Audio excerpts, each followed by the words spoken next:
अभी जैसा कि हम सब देख रहे हैं, अमेरिका जो कि वर्ल्ड का सबसे डेवलप्ड, जिसको माना जाता है कि विश्व का लीडर है वो, और जो अमेरिका ने कह दिया वही दुनिया मानती है। जो ट्रेंड अमेरिका देता है वही ट्रेंड अमेरिका ने जैसे कह दिया हो, तो ऐसा लगता है कि साक्षात ईश्वर ने प्रकट होके उस बात को स्टैंप लगाया है कि हाँ, जो अमेरिका ने कहा वो ठीक है, बाकी सब बेकार है, बकवास है।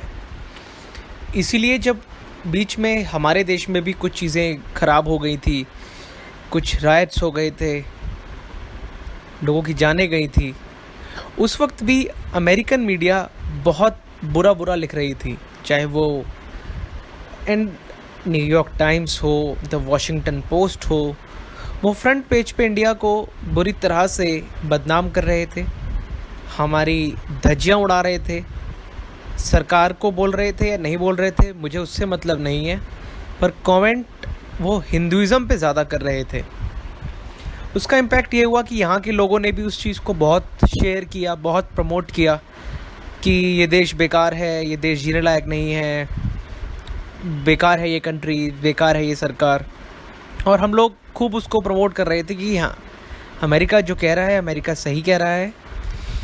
और हम देखते हैं कि जब लॉकडाउन हुआ विश्व में कोरोना की वजह से, ये जो स्टूडेंट्स थे ये लोग बहुत कह रहे थे कि बेकार कंट्री है इंडिया।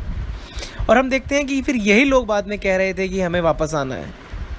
यही लोग हमारी सरकार से रिक्वेस्ट कर रहे थे, प्लीज़ ब्रिंग अस होम, हमें वापस आना है अपने देश।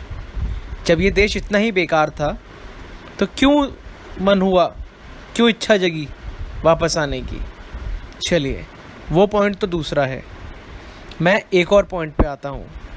अभी जैसा कि आपने अगर अमेरिका में देखा या नहीं देखा मुझे नहीं पता, क्योंकि यहाँ की मीडिया इतना कवर नहीं कर रही है उसको।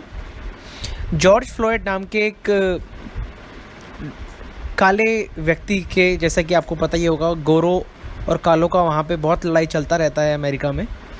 उस व्यक्ति की मर्डर हो जाता है सड़क पे एक पुलिस के द्वारा, और तब से वहाँ पे राइट्स चालू हो गए हैं। ब्लैक्स और वाइट्स के आपस में बहुत लड़ाइयाँ हो रही हैं, सड़कों पे लूट हो रही है, बड़े बड़े शोरूमों में लोग घुस रहे हैं, तोड़ फोड़ कर रहे हैं, चोरी कर रहे हैं। ये सब वहाँ हो रहा है, जो कि सबसे डेवलप्ड देश माना जाता है, सबसे एडवांस्ड है। जो अमेरिका कहता है वो स्टेटमेंट हो जाता है। यहाँ की मीडिया इस बारे में कोई बात नहीं कर रही, ना वो दिखा रहे हैं, ना उनको मतलब है, ना वो कोई अपना स्टेटमेंट दे रहे हैं। और अगर अमेरिका जैसे देश में ये चीज़ हो सकती है तो फिर तो कहीं भी हो सकती है ना।